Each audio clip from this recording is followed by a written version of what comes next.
जय हिंद दोस्तों। आज की जो वीडियो है हमारी, ये आप यदि चश्मा लगाते हैं या आपकी एज 35 से ऊपर है या आपका पहले से ही चश्मा लगा हुआ है, तो आपको जैसे जैसे आपकी एज में चेंजेस आएंगे तो आपको चश्मे के नंबर और चश्मे में भी बहुत कुछ बदलाव करना पड़ेगा।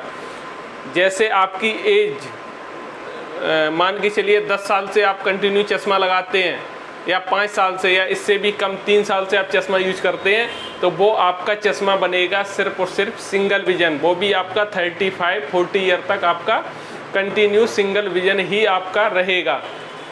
आज की जो वीडियो है दोस्तों, इस वीडियो के माध्यम से हम आपको बताना चाहते हैं कि सिंगल विजन, बाईफोकल और प्रोग्रेसिव, जिसको कहते हैं मल्टीफोकल लेंसेस, इनको हम तीनों लेंसेस के बारे में आज हम बताएंगे। तो दोस्तों, मेरा नाम सीवी सिंह और आप देख रहे हैं Rudra eye and health care YouTube channel. तो दोस्तों, हम बताना चाहते हैं कि जो हमारा सिंगल विजन है, सिंगल विजन का वर्क सिर्फ और सिर्फ होता है कि हमारी एक पावर को करेक्ट करता है।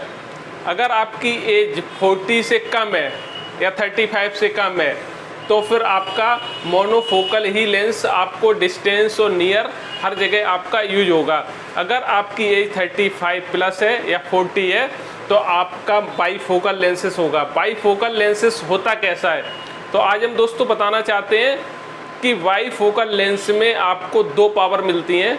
एक पावर होती है हमारी डिस्टेंस की और एक पावर होती है हमारी नियर की।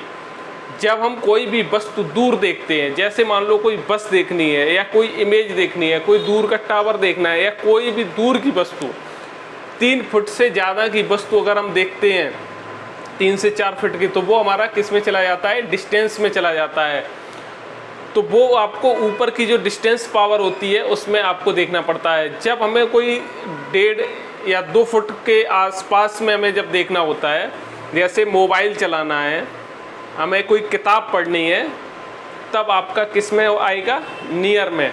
तो दोस्तों, इस स्पेक्स के माध्यम से हम आपको बताना चाहते हैं, ये हमारा स्पेक्स बाईफोकल है। इसमें आप देख सकते होंगे कि दूर की जो है ये आपकी डिस्टेंस पावर है, और जो ये गोल टिक्की जो आपको दिखाई दे रही है, जिसमें गोल चांदाकार का दिखाई दे रहा है, ये जो पावर है ये हमारी नियर की है।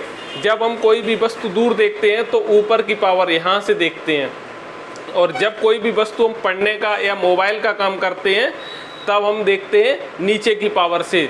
तो ये हो गया हमारा नियर का। दोस्तों, हम बताना चाहते हैं कि अब आप डिस्टेंस और नियर, ये हो गया हमारा बाईफोकल। अब क्या होता है कि सभी को ये चीज़ पता नहीं होती है कि वर्क किसका क्या है। वैसे ज़्यादातर आप कहीं भी अगर अपना स्पेक्स बनवाते हैं तो आपको अपना वर्क बताना बहुत ज़रूरी है कि आप इलेक्ट्रीशियन हैं या कोई फिटिंग या वेल्डिंग या ऐसा वर्क करते हैं, या फिर आपका कोई कंप्यूटर का वर्क है, या आपका लिखने पढ़ने का ज़्यादा वर्क है, या आप डिस्टेंस में ड्राइविंग वगैरह करते हैं, तो ये आपको साझा करना है या तो किसी डॉक्टर या ऑप्टोमेट्रिस्ट, जिससे भी आप आई टेस्ट कराते हैं, तो ये जानकारी आपको साझा करनी दोस्तों बहुत ज़रूरी है।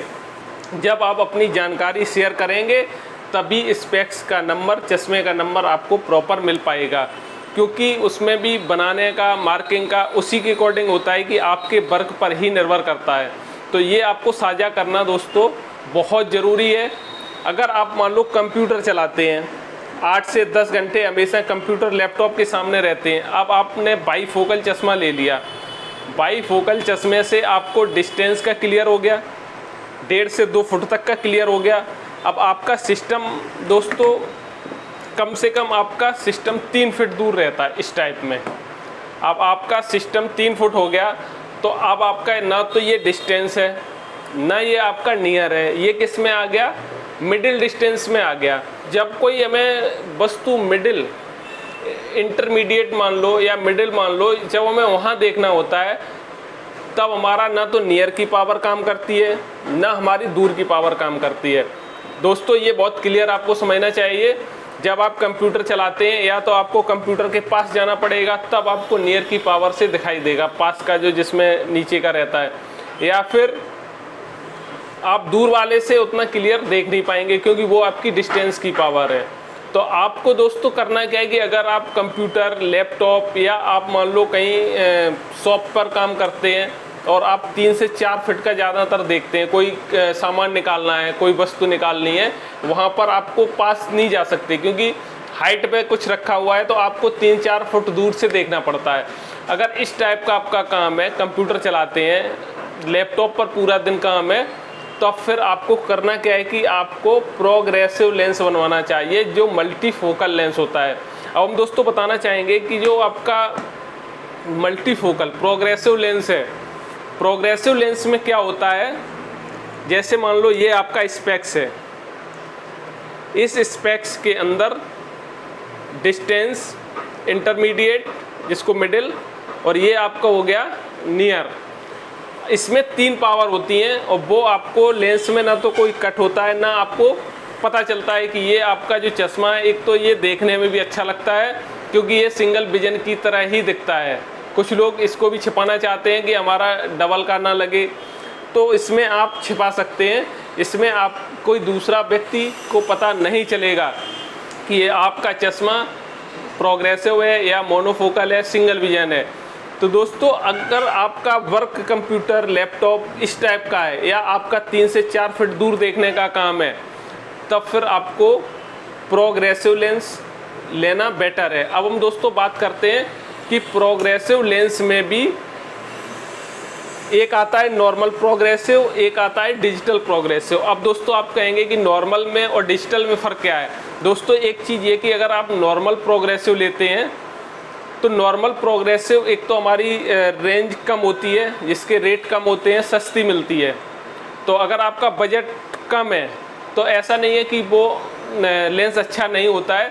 थोड़ी हाँ ये कि क्लियरिटी और आपका जो देखने का है उसमें थोड़ा एंगल वाइज कम होता है एरिया। और जो डिजिटल होता है, डिजिटल प्रोग्रेसिव जिसको कहते हैं, उसमें आपको दूर का, मिडिल का और पास का जो हमारा एक एरिया होता है, सरफेस होता है, वो एरिया ज़्यादा होता है, ऐसे आप समझिए। तो आपको ज़्यादातर अगर आपका बजट अच्छा है तो आप फिर नॉर्मल प्रोग्रेसिव ना लेके आप डिजिटल प्रोग्रेसिव लें। और डिजिटल में भी बहुत ब्रांड आ रहे हैं आज की डेट में, एक से एक कॉस्टली लेंस है। फिर आपको अपने बजट के अकॉर्डिंग जो भी आपको अपने बजट के आपको लग रहा है कि जो हम सिलेक्ट कर सकते हैं वो लेंस आप ले सकते हैं। क्योंकि उसमें जो नॉर्मल लेंस होते हैं, नॉर्मल प्रोग्रेसिव होती है, उसमें जो हमारा नज़र का दायरा होता है वो कम होता है। उसमें क्या है कि आपको गर्दन का मूवमेंट ज़्यादा करना पड़ता है। अब हम आपको बताना चाहते हैं, जैसे मान लो ये चश्मा है, अगर आपका ये नॉर्मल प्रोग्रेसिव है और अब आपको कोई साइड की वस्तु देखनी है या आप मान लो ड्राइविंग करते हैं, तो आपको गर्दन का मूवमेंट ज़्यादा करना पड़ेगा क्योंकि उसमें क्लियरिटी आपको तभी ज़्यादा अच्छी, क्योंकि एंगल और सरफेस जो हमने बताया ना, जो जगह एरिया, वो आपको डिजिटल में ज़्यादा मिलेगा। तो आपको उसमें गर्दन का मूवमेंट ऐसे आपको कम करना पड़ेगा क्योंकि आपका आँख से ही आपकी क्लियरिटी आ जाएगी, उसमें एंगल आपका सेट बैठ जाएगा। और जो नॉर्मल होता है, नॉर्मल में एरिया कम होता है, क्लियरिटी जहाँ से आपकी दिखना चाहिए, तो आपको गर्दन का मूवमेंट थोड़ा ज़्यादा करना पड़ता है। और डिजिटल में मूवमेंट आपका कम होता है, उसमें हल्का सा भी देखेंगे तो आपकी आंख घूम जाएगी और आपको अच्छा सरफेस एरिया जो भी देखना चाहते हैं वो दिख जाएगा। दोस्तों कभी भी आप स्पेक्स बनवाते हैं, चश्मा बनवाते हैं, तो अपना वर्क, अपना काम बताना बहुत ज़रूरी है। क्योंकि अब इसमें भी आता है कि अगर आपका मान लो काम कंप्यूटर से रिलेटेड है, तब आपको एंटी ग्लेयर लेंस या ब्लू कट एंटी ग्लेयर लेना ज़रूरी है, क्योंकि उसमें फिर आपका अल्ट्रावायलेट रेज को फिल्टर करने के लिए उसमें क्वालिटी मिलेगी। अगर आपका नॉर्मल वर्क है, जैसे मान लो आप नॉर्मली शॉप पे जॉब करते हैं या अदर किसी में जहाँ हमें 3 से 4 फुट को सामान नंबर कुछ भी देखना है, तो वहाँ आपको एंटी ग्लेयर ना भी हो, वहाँ आपका नॉर्मल लेंस भी आपका बेटर है। तो अपने वर्क के आधार पर सिलेक्ट करना बहुत ज़रूरी है। आपका जैसा भी काम है उसी टाइप में आपको लेंस आपको सिलेक्ट करना चाहिए। दोस्तों अगर ये वीडियो, अगर ये जानकारी आपको अच्छी लगती है तो लोग ज़्यादा से ज़्यादा आप शेयर कीजिए, लाइक कीजिए, और अभी तक इस चैनल पर नए हैं तो इस चैनल को दोस्तों सब्सक्राइब जरूर कीजिए, क्योंकि ऐसी जानकारी हम वीडियो के माध्यम से आगे और भी देते रहेंगे। तो दोस्तों नमस्कार, मिलते हैं नेक्स्ट वीडियो के